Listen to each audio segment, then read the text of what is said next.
Assalamualaikum warahmatullahi wabarakatuh. Bismillahirrahmanirrahim. Alhamdulillahi rabbil alamin. Assalatu wassalamu ala ashrafil anbiya'i wal mursalin wa ala ali baitihi wa sahbihi ajma'in, amma ba'du. Adik-adik mahasiswa sekalian yang saya banggakan, alhamdulillah pada siang hari ini kita dapat kembali melanjutkan pelajaran kita sebagaimana biasanya, membahas tentang ilmu usul fiqih. Saya harapkan adik-adik sekalian betul-betul memperhatikan, kemudian dicatat, dibuat ringkasannya.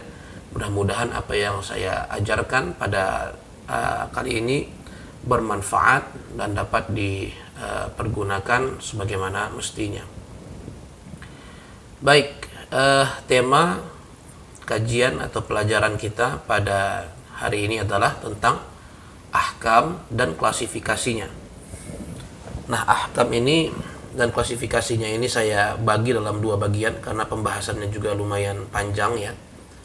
Jadi ini yang kita pelajari adalah bagian pertamanya. Baik, kita langsung masuk pada inti kajian. Yang pertama kita akan bahas definisinya terlebih dahulu. Apa itu ahkam? Apa pengertian ahkam? Jadi ahkam itu adalah jamak dari kata hukum. Nah, jadi dalam bahasa Arab ya, al-hukmu itu jamaknya adalah al-ahkam. Ya, al-hukmu jamaknya al-ahkam. Dan kalimat al-hukm atau hukmun itu telah diserap menjadi bahasa Indonesia ya. Sehingga orang kita pun menyebut dengan istilah hukum. Nah, jadi sebenarnya ahkam itu adalah jamak dari kata hukum. Sebagaimana kita maklumi dalam bahasa Arab itu ada kata yang disebut dengan kata mufrad apabila katanya tunggal. Kalau katanya ada dua disebut dengan musanna. Tapi kalau katanya ada jamak ya, ada banyak, tiga dan lebih, maka disebut dengan istilah ahkam. Jadi ahkam itu adalah jamak dari kata hukum. Jadi ahkam itu kalau kita artikan dalam bahasa Indonesia adalah hukum-hukum. Nah, begitulah.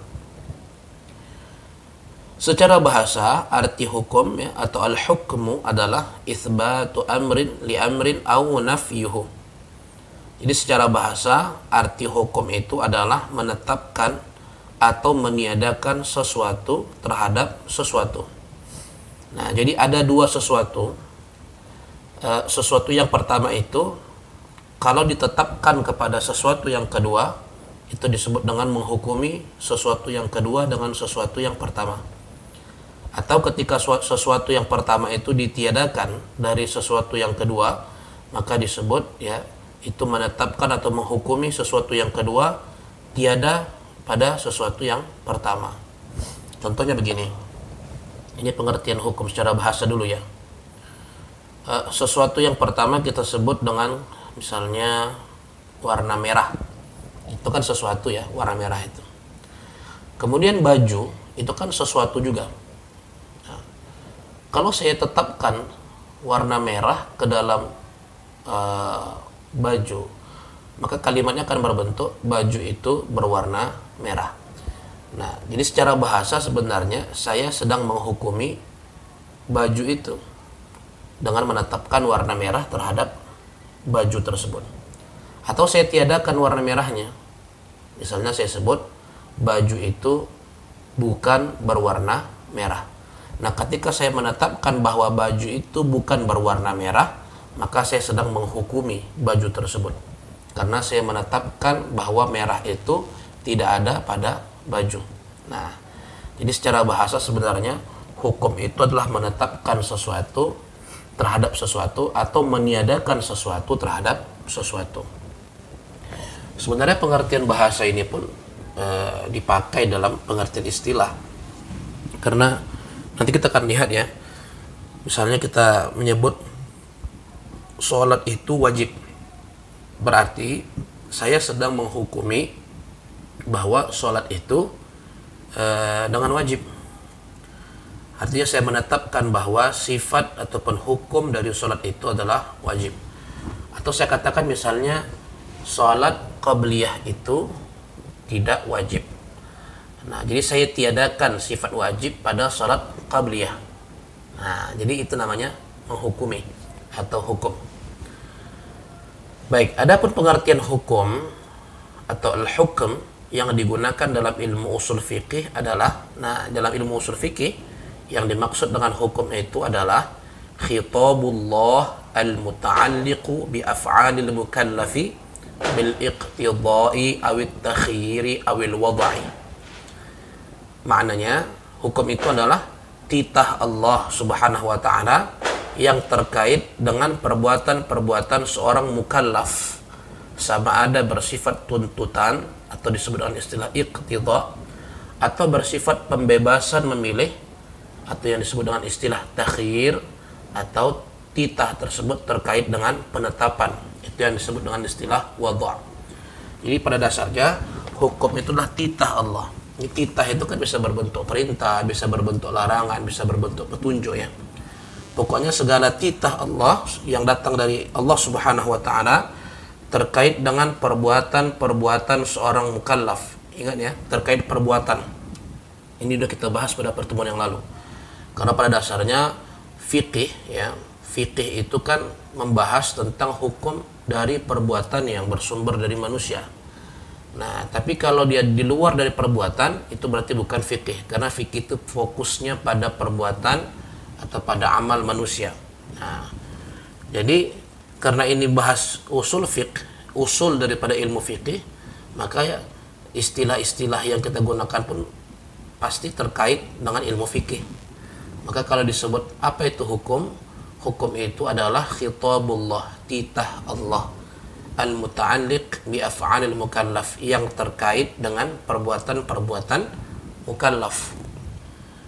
Baik itu titahnya itu bersifat tuntutan, baik untuk tuntutan mengerjakan sesuatu atau tuntutan untuk tidak mengerjakan sesuatu, atau titahnya itu terkait dengan pembebasan memilih, misalnya ya boleh memilih A, boleh memilih B, atau titahnya itu terkait dengan penetapan atau wada', misalnya rukun daripada sholat ini, kemudian syarat daripada sholat itu ini, kapan kita wajib sholat, ya, kapan tidak boleh sholat, itu namanya penetapan.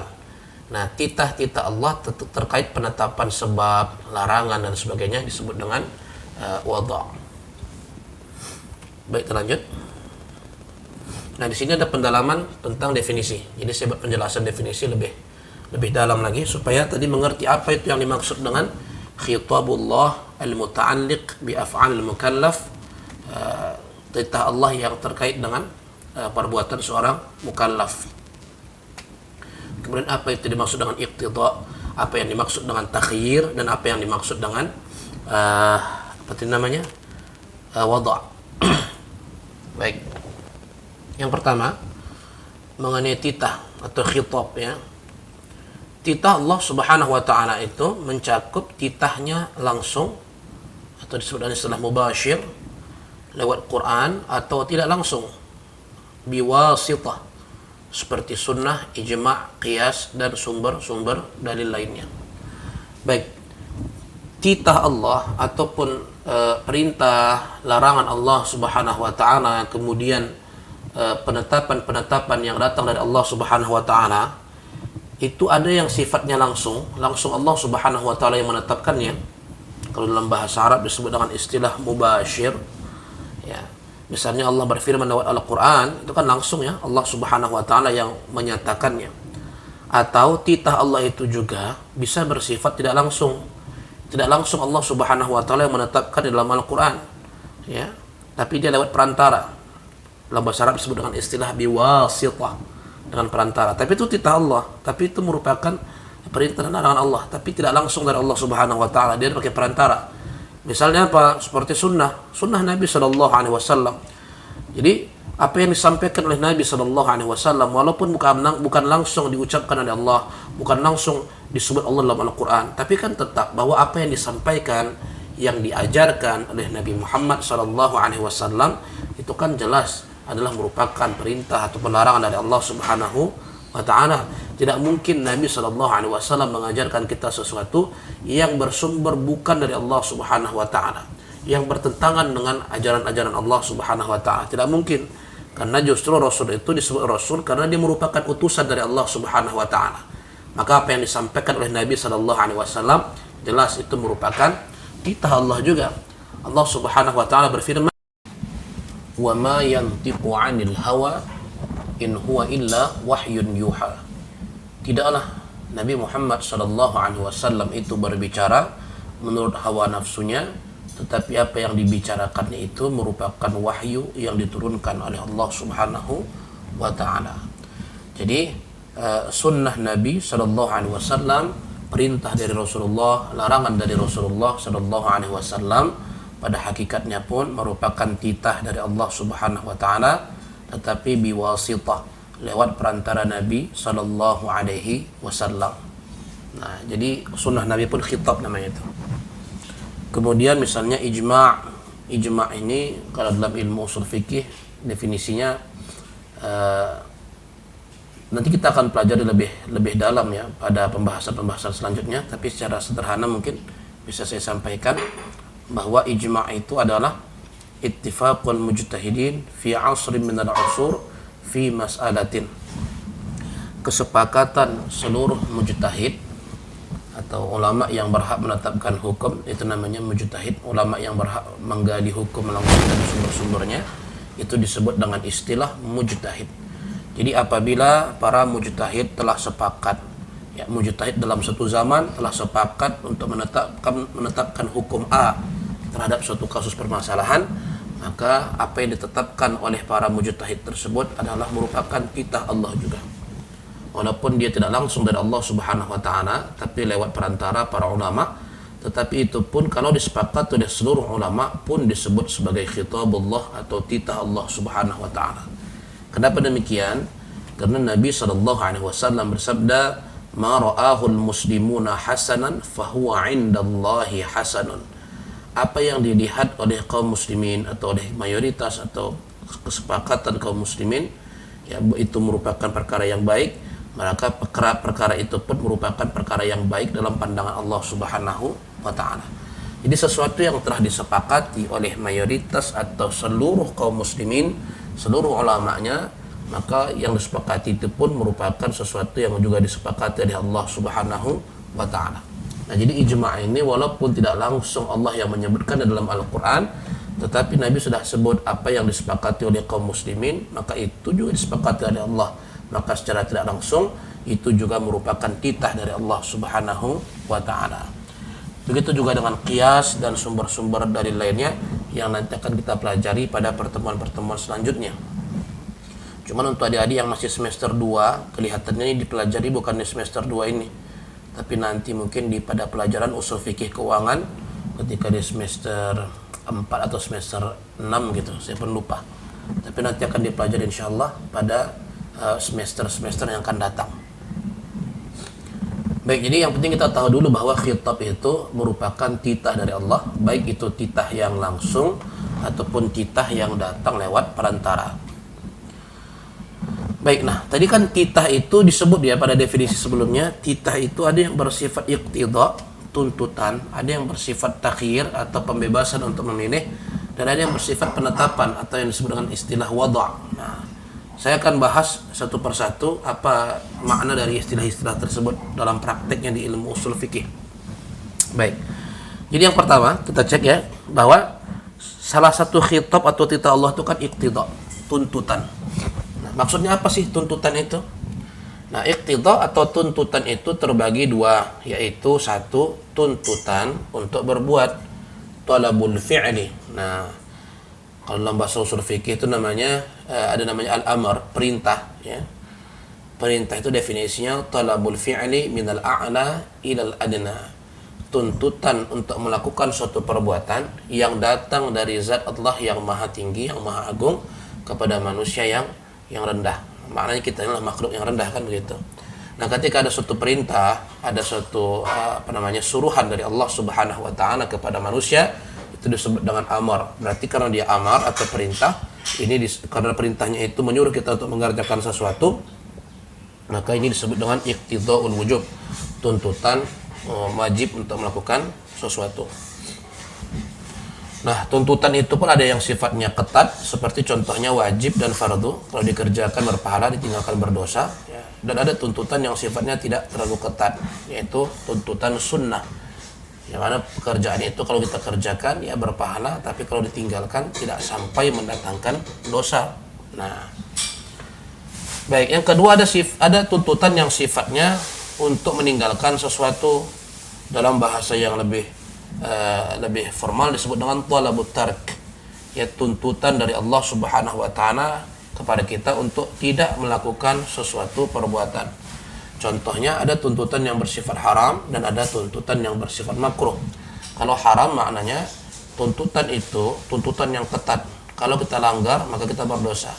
Tetapi kalau tuntutan untuk meninggalkan suatu perbuatan itu bersifat makruh, maka dalam bahasa lain kita sebut tuntutan itu tuntutan yang longgar.